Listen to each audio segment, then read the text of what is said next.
Olá, meus amigos, um dia de muita paz para todos nós. Hoje, 21 de novembro de 2022, estamos reunidos para estudar a obra Revista Espírita. Estamos no ano de 1860, mês de agosto. Ainda eu, Carla e Mita, conduzindo esse estudo, porque a tia Conceição está de férias. Já ela volta, mas está se refazendo, né? Primeiramente, vamos elevar nossos pensamentos, agradecer nosso Senhor Jesus a oportunidade de trabalho, de estudo, desse encontro e desse lugar fraterno. E pedimos a inspiração dos amigos espirituais para que possamos entender melhor e assim praticar essas lições de vida eterna, né? De vida espiritual, que já começa agora. Ela não é separada do agora, ela é aqui e agora, e que Jesus possa nos conduzir e nos preparar nesse caminho. Que assim seja. E a Mita vai fazer a recapitulação do nosso último estudo. Em nosso último estudo, a gente leu um artigo no jornal, o Droit, sobre um fato acontecido na rua Noyes, onde pedras e carvão, madeira carbonizada eram jogadas na casa, e o senhor que alugava a casa pediu para desfazer o contrato.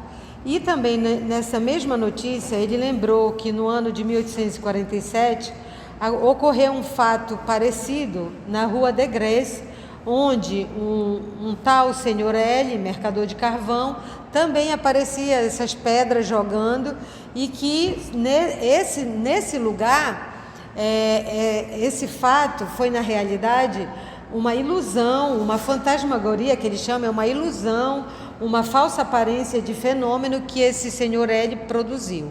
Então, para a gente guardar esses dois fatos que esse jornal deu. Aí o Allan Kardec perguntou de São Luís se o que tinha acontecido, primeiro, né, agora no ano de 1860, na rua des Noyers, era verdadeiro. Ele disse que era verdadeiro, só que o pessoal do jornal tinha exagerado. E o Allan Kardec conseguiu falar com o proprietário, o senhor que alugava o apartamento, o senhor Lesage, e ele disse que realmente aconteceu, mas que o jornal realmente exagerou e que o São Luís tinha razão. E aí o Allan Kardec perguntou do São Luís se podia evocar o espírito que estava fazendo aquilo na rua de Noyers. E o São Luís disse que ele podia fazer se quisesse, mas é um espírito inferior que só dará respostas muito insignificantes. E hoje Allan Kardec vai ver o que ele faz. Vai, Allan. Então, Sociedade, 29 de junho de 1860. Evocação do espírito perturbador da rua de Noyers. Por que me chamais? Quereis pedradas? Seria então um salve-se quem puder, não obstante o vosso ar de bravura. Bem, então aí você vê bem que o São Luís avisou, olha, um espírito inferior não vai conseguir muita coisa. Kardec fala: mesmo que nos atirasses pedras, não teríamos medo. Pergunto se de fato tu as pode lançar. Aqui talvez não pudesse. Tendes um guarda que vela bem por vós. Na rua de Noyers, havia alguém que te servia de auxiliar para facilitar as brincadeiras de mau gosto com os habitantes da casa? Certamente.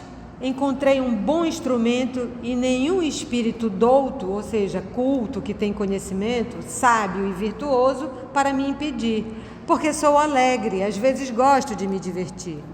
Então, espírito da terceira ordem, só fazendo mangofa, né? Gracinha. Qual era a pessoa que te servia de instrumento? Uma criada. A médium de efeitos físicos, mesmo sem saber, precisava dela para fazer essas materializações. Porque para toda atividade que o espírito precisa, o espírito sozinho ele não consegue, ele precisa de um médium de efeitos físicos para que o fenômeno ocorra.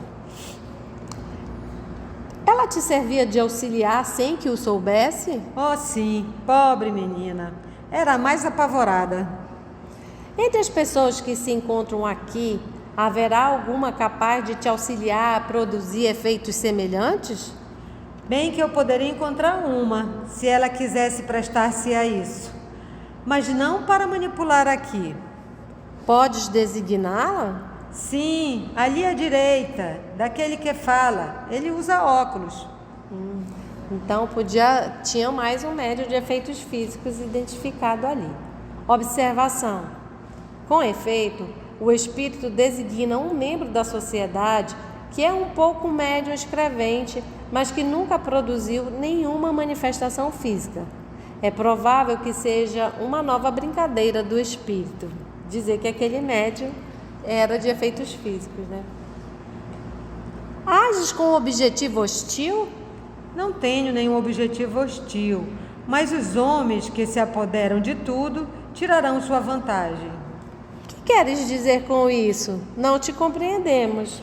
Procurava divertir-me, mas estudais a coisa e tendes um fato a mais para mostrar que existimos. Ou seja, mesmo numa numa brincadeira dessa, mais um exemplo para a revista para mostrar a existência dos espíritos.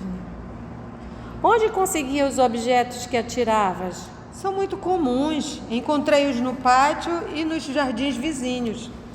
Encontraste todos ou fabricastes algum? Nada criei, nada compus.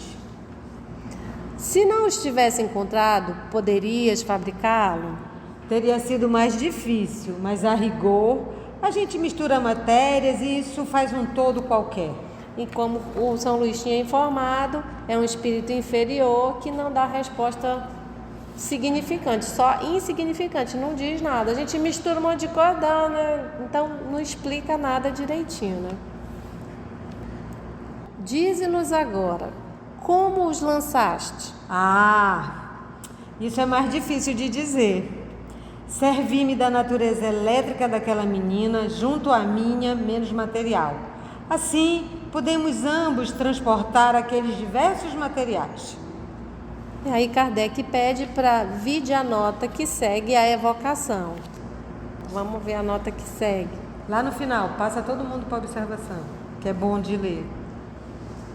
Observação. A explicação dada pelo Espírito à pergunta 13 está perfeitamente conforme a que nos foi dada há tempos por outros espíritos, quanto à maneira por que agem para operar o movimento e a translação das mesas e de outros objetos inertes. Quando nos damos conta dessa teoria, o fenômeno parece muito simples. Compreende-se que diz respeito a uma lei da natureza e não é mais maravilhoso que os demais efeitos cujas causas desconhecemos. Essa teoria se acha completamente desenvolvida nos números da revista de maio e junho de 1858. E no livro dos médios, no capítulo 2 e 3, você pode achar, que também já está no canal. E o que ele quer dizer dessa observação, dessa resposta? Porque na realidade, como São Luís falou, né, ele é um espírito inferior, ele não sabe responder, ele não sabe como ele faz esse fenômeno acontecer. Igual como a maioria de nós tem um celular, mas não sabe como ele funciona. Tem de nós que não sabe nem instalar os programas no celular, mas a gente pega o celular e usa o celular, né? Então esse espírito é da mesma forma, ele sabe fazer em contato com a médium que serve de instrumento, ele sabe provocar o fenômeno, mas ele não sabe como, o que faz e o que atua para provocar esse fenômeno. Pergunta Kardec. Imagino que gostarias de dar algumas informações a teu respeito. Em primeiro lugar, dize-nos se morrestes há muito tempo? Há muito tempo, há bem uns 50 anos. Que eras em vida? Não era grande coisa. Costurava molambos nesse bairro. Algumas vezes me diziam tolices porque gostava muito do licor vermelho do ingênuo Noé. Assim, eu queria que todos sumissem daqui. Essa referência do licor vermelho do ingênuo Noé é a vinho, né? Que conta aqui na Capela Sistina, uma famosa pintura de Michelangelo de Noé, sem sua túnica, ao ser encontrado numa caverna por seus filhos. Foi ele que teria plantado nessa narrativa, ele que teria plantado a primeira parreira. Então é do vinho, ele gostava de beber, né? Foi por ti mesmo e de boa vontade que respondestes às nossas perguntas? Eu tinha um orientador. Quem é o vosso orientador? O vosso bom rei Luís. Observação. Esta pergunta foi motivada pela natureza de certas respostas que parecem ultrapassar o alcance do espírito, pelo fundo das ideias e mesmo pela forma da linguagem. Nada há de surpreendente tenha sido ele auxiliado por um espírito mais esclarecido, que queria aproveitar a ocasião para nos instruir. Isto é um fato muito comum. Mas, notável particularidade nesta circunstância, a influência do outro espírito se fez sentir sobre a própria letra. A das respostas nas quais interferiu é mais regular e coerente. A das outras é angulosa, grosseira, irregular, geralmente pouco legível e mostra um caráter diverso. Então, a comunicação, o espírito inferior estava passando a mensagem, né? Já viu que foi uma mensagem psicografada, e quando ele não está sob a influência de São Luís, a letra dele sai diferente, sai mais garranchuda, né? E quando é com a interferência do São Luís, até a letra sai diferenciada. E para ver que quando ele diz na resposta, né? Na primeira pergunta, a gente pode ver como é o tom dele. Quer pedrada? Quer. Por que me chamais? Quereis pedradas? Né? Então ele é bem insolente quando ele está sozinho. E aí vai mudando para um tom até mais cordial e um palavreado mais, vamos dizer assim, mais culto, sob a influência do São Luís. Que fazes agora? Ocupas-te com o teu futuro? Ainda não, erro. Pensam tão pouco em mim aí na terra que ninguém ora por mim. Assim, não sou ajudado e não trabalho. Quando ele fala esse erro, é que ele está na erraticidade, ainda não está. E volta de novo, que como ele fala, ninguém ora por mim. De novo, o poder da oração, né? A prece é um poderoso socorro em tudo, tanto para encarnados como para desencarnados. Então não podemos nunca nos esquecer disso. E a gente faz até uma pausa, né? Porque no estudo que, inclusive, cortou esse estudo que a gente estava falando, né? Do Mensageiros, que a Ismalha vai fazer uma prece, ela faz uma prece belíssima, sai luzes do tórax dela, azul, safirinas, né? Bem maravilhosa. E a gente notou que é o seguinte, até falei lá, né? A gente tem uma arma e não sabe usá-la. Que é assim, a prece ela é usada aqui e ela nunca mais se acaba, porque a Ismalha já está em esferas superiores e a oração e a prece continua. Então, quanto antes a gente aprender a usar isso, a fazer essas orações, seja no momento de dor, de alegria, o que quer que seja, como a gente faz aqui, né? Agradece. E pede inspiração e pede auxílio, a prece é vamos dizer assim, um instrumento que a gente vai usar eternamente. Então, que a gente não se esqueça e aprenda a usar o quanto antes. E que, assim, os espíritos dizem que quão poucos de nós usam a prece, sabem utilizar da prece e fazem disso um hábito, né? A gente... E aí ele diz assim, a prece era para ser a primeira coisa que a gente devia fazer ao abrir os olhos. E quantas vezes a gente esquece. E aí uma outra coisa bem que eu gostei do Espírito, não sei se foi a Joana ou o Emmanuel, que diz assim, a gente não esquece do pão do corpo, né? Se a gente ficar um dia sem comer, tem gente que se treme, tem gente que fica estressado, tem gente que muda de humor, tem gente que desmaia, né? Mas a alma, que o alimento da alma é a prece, a gente deixa a nossa alma morrer à míngua. Então ele diz que é a primeira coisa para a gente usar e às vezes é a última que a gente usa, né? Só usa no desespero, só usa para na hora que não está aguentando mais. Mas era para a gente, toda vez, ao abrir os olhos, ser a primeira coisa.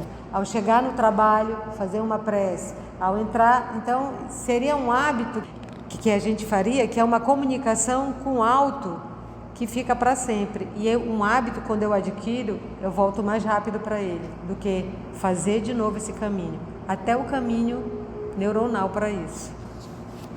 Pergunta Kardec: qual era teu nome quando vivias? Jeanê. Muito bem. Oraremos por ti. Dize-nos se nossa evocação te deu prazer ou te contrariou. Antes prazer, porquanto sois criaturas boas, alegres, embora um pouco austeros. Tanto faz, ouvirtes a mim e estou contente. Jeanê. Aí a gente vai pular a observação, que a gente já viu, né? E vamos lá depois aqui. Diariamente, a experiência nos confirma a utilidade das teorias que temos dado dos fenômenos espíritas. Uma explicação racional desses fenômenos devia resultar em melhor compreensão da sua possibilidade e, por isso mesmo, da convicção. Eis porque muitas pessoas que não se tinham convencido pelos mais extraordinários fatos convenceram-se desde que puderam compreender o porquê e o como. Acrescentamos que, para muitos, essas explicações fazem desaparecer o maravilhoso, repondo os fatos, por mais insólitos que sejam, na ordem das coisas naturais, isto é, não sendo derrogações das leis da natureza, nem tendo o diabo coisa alguma a ver com isso. Quando ocorrem espontaneamente, como na rua Desnoyers, quase sempre encontramos a oportunidade para fazer algum benefício ou aliviar alguma alma. Então ele está falando que explica-se o caso, como é que acontece, que não é coisa do demônio, que não é uma magia, pelos fluidos, pela eletricidade, pela médium de efeitos físicos, como que isso acontece, e ainda se encontra a oportunidade de ajudar um espírito que é o próprio Jeanê, que estava sem nenhuma oração por ele, cuidado. Sabe-se que em 1849, fatos semelhantes ocorreram na rua Degré, perto da Sorbonne. O senhor Leriblé, que foi a vítima, acaba de dar um desmentido pelos jornais que o acusaram de fraude, citando-os perante os tribunais. Os considerandos, os motivos, as razões de sua representação merecem ser referidos. Esses considerandos que ela diz que são os motivos e essa representação é o direito de contestação. Lembra que eu falei, vamos voltar para cá para frente, que do jornal que falou duas notícias, né? Uma desse espírito que o Allan Kardec acabou de evocar, da rua Desnoyers, que fazia materialização e tinha uma médium. E no mesmo jornal cita um fato de 1847. Só que aqui o Kardec já fala que é de 1849. Só que ele diz que esse mesmo fato da Rua des Grès não era um fato verídico, era uma falsificação. Na notícia, a notícia diz. A notícia diz, que é a notícia do jornal, diz que esse fato não era verídico, era uma falsificação. E ele está contando aqui que apareceu outra notícia, que o senhor L, de lado que o jornal não cita, mas cita a profissão dele, o que ele fazia, na realidade é o senhor Leribe, e ele entrou nos tribunais pedindo um direito de representação, a representação, que é um direito de contestação. Ele está contestando a notícia do jornal, dizendo que o que ele fez era falso, era ilusão. Aí, como essa letra menor e diminuída, como é? Com outra caractere, é a petição dele. Tá, assim, só para ler lá, a notícia dizia assim, que quando vigiavam um lado, as pedras chegavam do outro. Entretanto, eles, a polícia, acabaram surpreendendo em flagrante o mágico, que não era outro senão o próprio senhor L. Tinha recorrido a essa fantasmagoria, essa ilusão, porque estava descontente na casa e desejava rescindir o contrato. Então, o jornal falou isso do senhor L. E o senhor L está vindo agora para dizer que não é isso. E aí a gente vai ver agora a resposta dele. Primeiro, Kardec pegou uma notícia no jornal de 1860. E nesse jornal tem dois fatos. Essa da rua de Noyes, que ele evocou o espírito, né? Ele falou esse fato. E o jornal falou de um outro, de 1847, de uma outra rua que tinha acontecido esses fenômenos, só que a polícia foi, investigou, e no jornal a notícia diz que isso não era um fenômeno, era uma falsificação do senhor L, que ele era o quê? Diz aqui, ele fala até um carvoeiro que havia num terreno vago, que ele fazia essa ilusão porque ele queria rescindir o contrato. E quando deu essa notícia, aí o Allan Kardec está contando aqui, que agora não era 1847 a notícia, primeiro era 1849, e que o senhor L, o nome dele é o senhor Leribe, ele pediu um desmentido nos jornais, ele entrou na justiça para pedir esse direito de representação, que é um direito de contestar a notícia. E aí ele vai dizer aqui nessa letra que está com outro caractere, a notícia como foi publicada. Ele diz aqui embaixo... Deu para entender ou ainda está obscuro? Entenderam?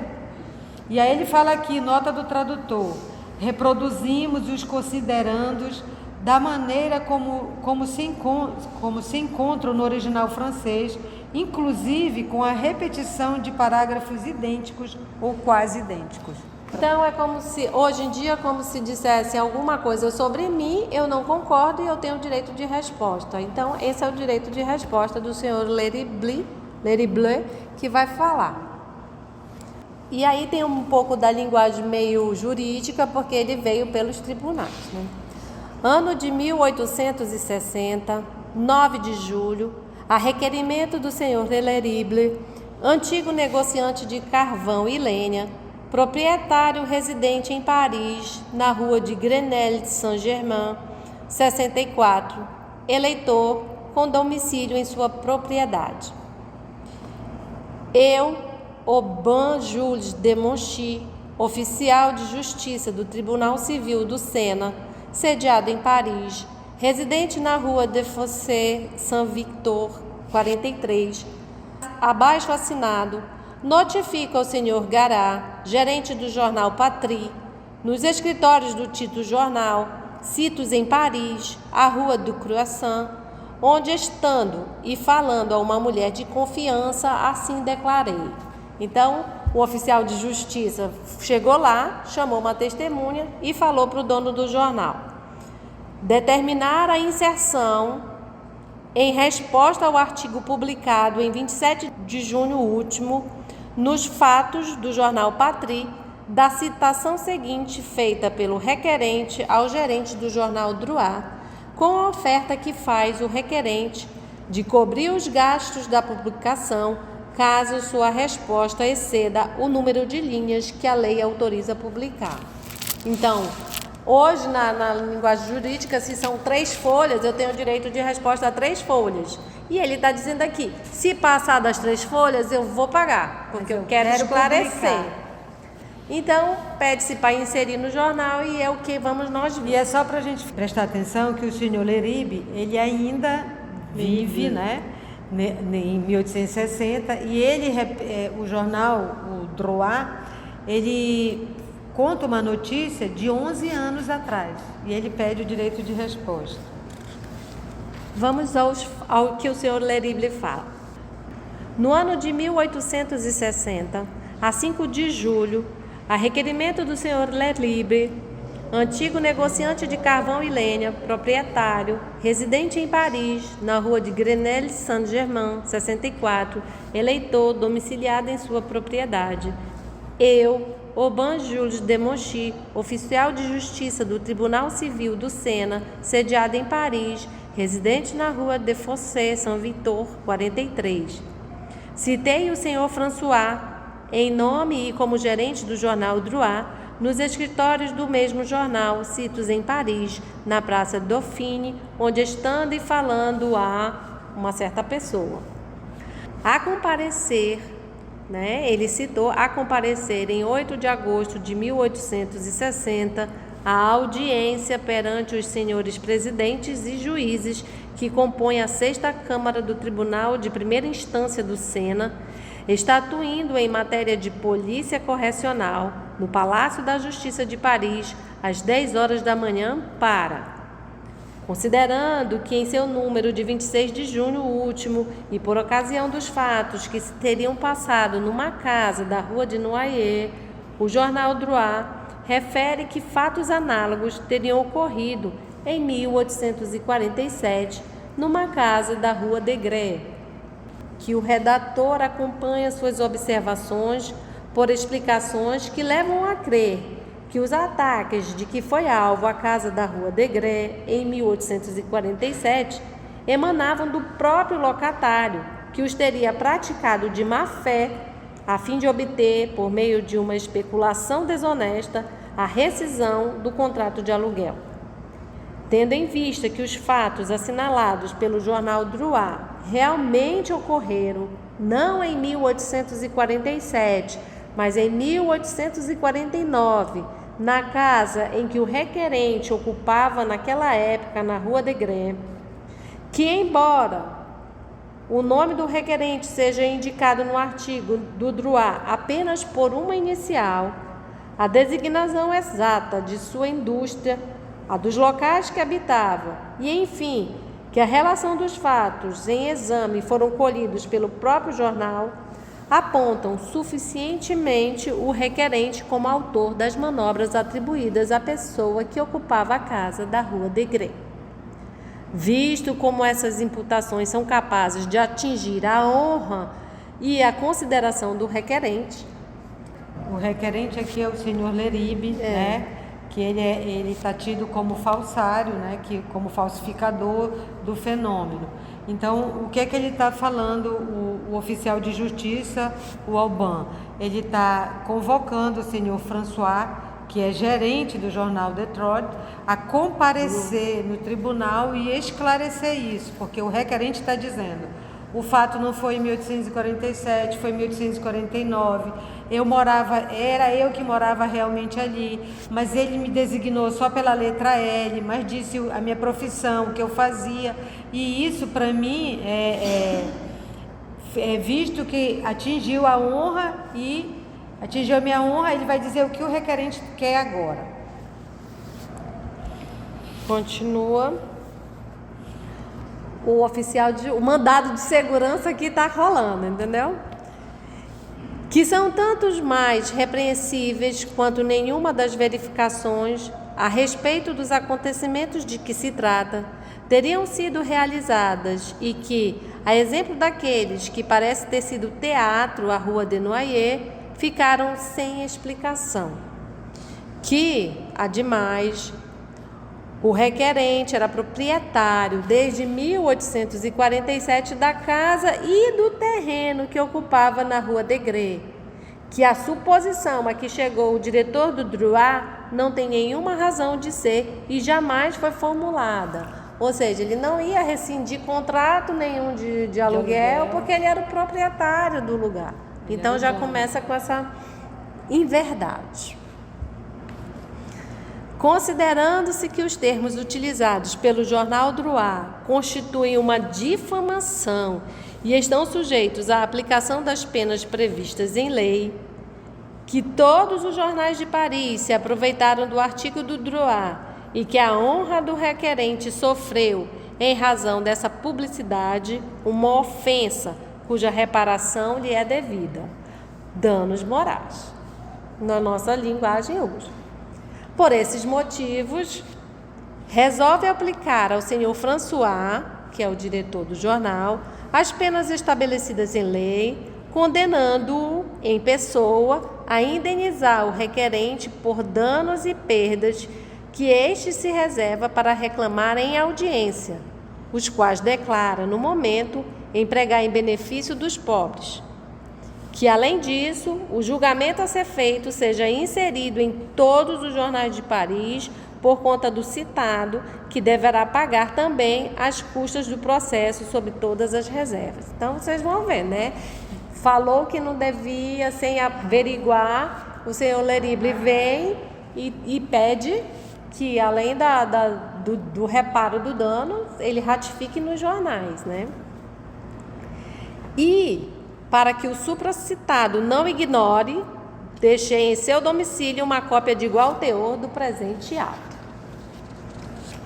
Custas de 3 francos e 55 centes, assinado de Monchy, registrado em Paris, em 6 de julho de 1860, recebidos 2 francos e 20 centes, assinado do Perron, declarando ao supracitado que, se não satisfizer a presente intimação, o requerente apelará pelas vias de direito.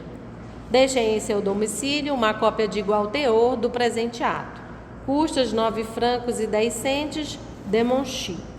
E o Allan Kardec coloca esse requerimento para ver que os jornais deram como fraude, mas o senhor Lerible apareceu 11 anos depois e disse: não foi fraude nenhuma. Eu morava lá, eu não quis rescindir contrato, a casa era minha, e ninguém foi investigar, não foi investigar realmente o que aconteceu, e ele pediu retratação do jornal. Ou seja, já em 1849, né, como já estava vendo os movimentos, as mesas girantes e tudo, já estava tendo esses outros fenômenos. Só que o Allan Kardec não foi investigar, mas investigou o outro e publicou que o outro que o jornal disse que era mentira, não era. Porque o jornal foi leviano e aí pode pensar, olha, tudo é embuste, espiritismo é embuste, daí dá um jornal, gente. Vocês viram que foi embuste? O cara só queria se livrar do aluguel. E não é isso, ele deixa claro que o jornal não investigou, inclusive a pessoa citada pediu retratação. Então, quer dizer, os fenômenos aconteciam mesmo. Então, a gente fica por aqui. No próximo estudo, a gente começa com conversas familiares de além-túmulo e já com a presença da tia, se Deus quiser, né? E agradecemos ao nosso Senhor Jesus, mais uma vez, essa oportunidade, a inspiração e essa tranquilidade que nós nos encontramos. E até o nosso próximo estudo, se Deus assim permitir.